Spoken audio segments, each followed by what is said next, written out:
Hello friends, it's me Aryan and welcome back to my YouTube channel mister Nepali hacker. साथीहरु, आजको यो भिडियोमा म एलोभेरा को प्रयोग गरी एउटा पावरफुल ब्याट्री बनाउनु छु। यो ब्याट्री कसरी बन्छ यसको पुरै जानकारी मैले यो भिडियोमा देखाइएको छु भने यो भिडियोलाई अन्त्यसम्म हेर्दिनु होला। साथीहरु, च्यानलमा नयाँ आउनु भएछ भने च्यानललाई सब्स्क्राइब गर्नुस् किनकि म तपाईहरुको लागि यस्तै भिडियो ल्याइराख्छु। ल आउनुस् यो भिडियोलाई स्टार्ट गरौँ।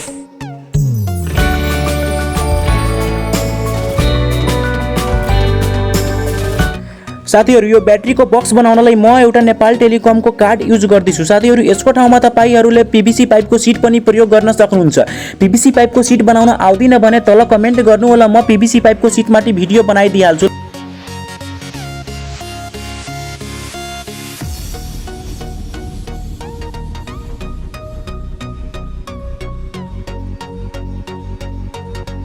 साथीहरु, यहाँ मैले 4-4 सेन्टिमिटर ग्याप राखी मार्क दिइसकेको छु। साथीहरु, यदि तपाईहरुले थाहा छैन यो मार्क मैले किन दिएको छु भने यसको पछाडी धेरै ठूलो कारण। साथीहरु, यो पिस जुन हामीहरुले कट गरेको थियो यो पिसहरुलाई म यो लाइनमाथि राम्ररी टाँस्ने छु।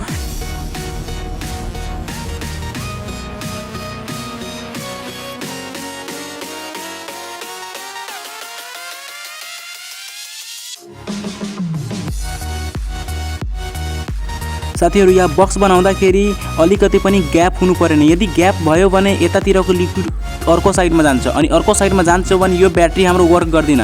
त्यही भएर साथीहरु, हामीहरुले यो बक्सलाई राम्ररी सेपरेट गरी राम्ररी सिल प्याक गर्नुपर्छ। यदि हामीहरुले गरेनौं भने यो हाम्रो वर्क गर्दैन। तपाईहरु हेर्न सक्नुहुन्छ मैले यहाँ कसरी राम्ररी यो सबैलाई सिल प्याक गरिदिसकेको छु। यतातिर हामी पानी पनि राख्छौं भने अर्को साइडमा जादैन। यसरी नै हामीहरुले यहाँ टाँस्नु छ। साथीहरु, यो कुरालाई दिमागमा राख्नु होला, ख्याल गर्नु होला, नत्र पनि यो ब्याट्री काम गर्दैन। साथीहरु, तपाईहरु यो हेर्न सक्नुहुन्छ यो बक्स बनाउने क्रममा मेरो हातको कस्तो हालत भइसकेछ।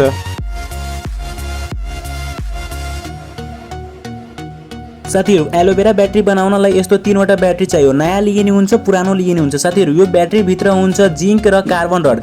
जुन कार्बन रड हुन्छ त्यो हाम्रो पोजिटिभ हुन्छ र जिंक हुन्छ त्यो नेगेटिभ हुन्छ। साथीहरु, यो कार्बन रड र जिंक रडलाई हामीलाई खोलेर यसलाई बाहिर निस्काउनु पर्छ। साथीहरु, यो ब्याट्रीको कभर खोल्न त सजिलै छ तर खोल्दाखेरि हाम्रो हात कालो हुन्छ। साथीहरु, अनि अहिलेसम्म तपाईहरुले मेरो च्यानललाई सब्स्क्राइब गर्नु भए छैन भने भिडियोको तल रेड कलरको सब्स्क्राइब बटन दबाई मेरो च्यानललाई सब्स्क्राइब गरिदिनु साथीहरु, ताकि मेरो हरेक भिडियो तपाईहरु सबभन्दा पहिला हेर्न सक्नुहुन्छ। साथीहरु, भिडियो मन परेमा भिडियोलाई लाइक पनि गरिदिनुस्। साथीहरु, यो हो हाम्रो जिंक अनि यहाँ मैले एउटा सानो प्वाल पार्दिसकेको छु। साथीहरु, प्वाल पार्दाखेरि यहाँ हाम्रो वायरिङ राम्ररी हुन्छ अनि साथीहरु यो हाम्रो नेगेटिभ टर्मिनल हुन्छ अनि साथीहरु यो हो कार्बन रड जुन कि हाम्रो पोजिटिभ टर्मिनल हुन्छ।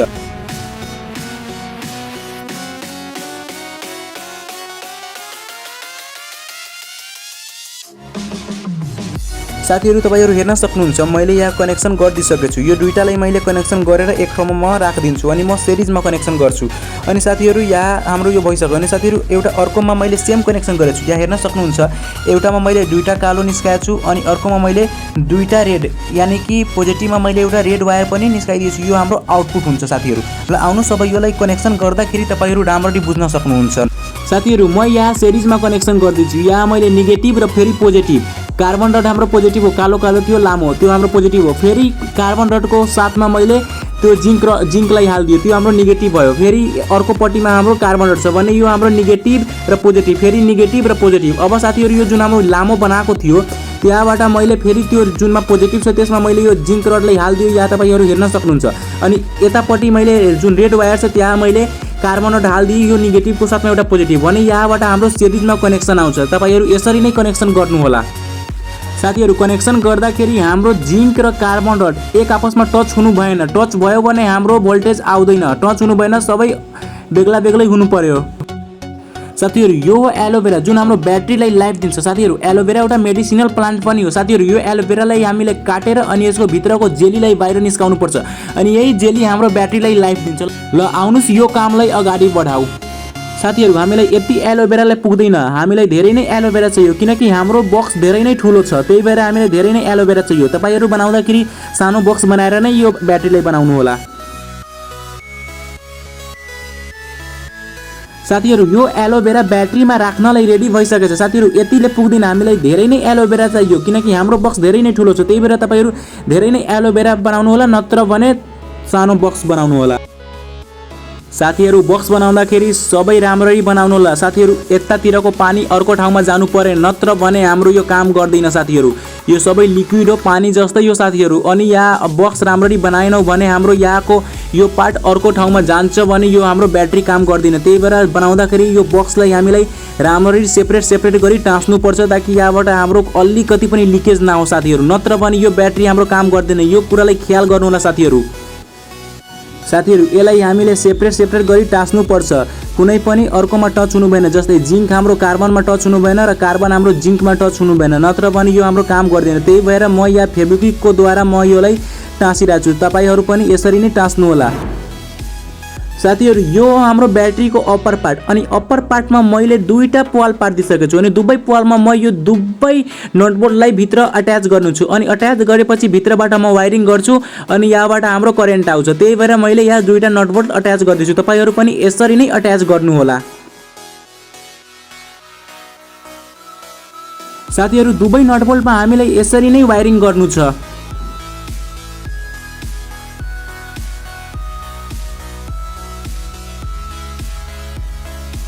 साथीहरू। अब म यो एलोभेरालाई यो बक्स भित्र राख्ने छु, किनकि अब यो हाम्रो सबै कनेक्सन रेडी भइसकेको छ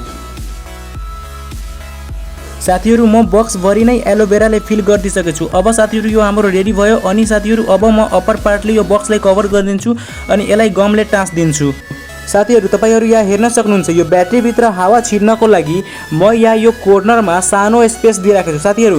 तपाईहरू चाहनुहुन्छ भने यो बिचमा पनि एउटा सानो होल वाल पार्न सक्नुहुन्छ हावा छिर्नलाई साथीहरू। ल आउनुहोस् अब यो ब्याट्रीलाई चेक गरौँ, यो ब्याट्री हाम्रो सक्सेस भयो कि भएन। ल साथीहरू, तपाईहरू यहाँ हेर्न सक्नुहुन्छ हाम्रो भोल्टेज अप एन्ड डाउन हुँदैछ। हेर्न सक्नुहुन्छ 2 भोल्ट, 1 भोल्ट, 3 भोल्ट जति गइरहेछ, अप एन्ड डाउन हुँदैछ साथीहरू। यो एलोभेरा ब्याट्री हो अनि यो ब्याट्रीमा हाम्रो यस्तै नै भोल्टेज अप एन्ड डाउन भइरहन्छ। जस्तै केही भोल्टेज मात्र अप एन्ड डाउन हुन्छ, अरू केही यसमा प्रब्लम आउँदैन साथीहरू। तर यो हाम्रो ब्याट्री सक्सेस भयो साथीहरू। म यहाँ मल्टिमिटरले चेक गरेर यहाँ पोजिटिभ र नेगेटिभ टर्मिनलको यहाँ साइन दिइराखेको छु। यहाँ हेर्न सक्नुहुन्छ प्लस र माइनस मैले लेखिदिइसकेको छु साथीहरू। तपाईहरूले यदि यो कुरा थाहा छैन भने म तपाईहरूलाई भनिदिइरहेको छु, एलोभेरा ब्याट्रीको आविष्कार भइसकेको छ साथीहरू। फ्याक्ट्रीहरूमा एलोभेरा ब्याट्री बन्छ, जस्तै एभरेडी ब्याट्री बन्छ नि, त्यसरी नै एलोभेरा ब्याट्री पनि मार्केटमा आउने गर्छ। तर साथीहरू हाम्रो ब्याट्री पनि त्यतिकै भोल्टको हो, तर हाम्रो ब्याट्री धेरै ठुलो छ, किनकि फ्याक्ट्रीमा बन्दाखेरि त्यहाँ धेरै प्रकारको केमिकल्स मिक्सआउट गर्छ अनि त्यसले मिलाएर बनाउने गर्छ। त्यही भएर त्यो ब्याट्रीहरू धेरै सानो हुन्छ।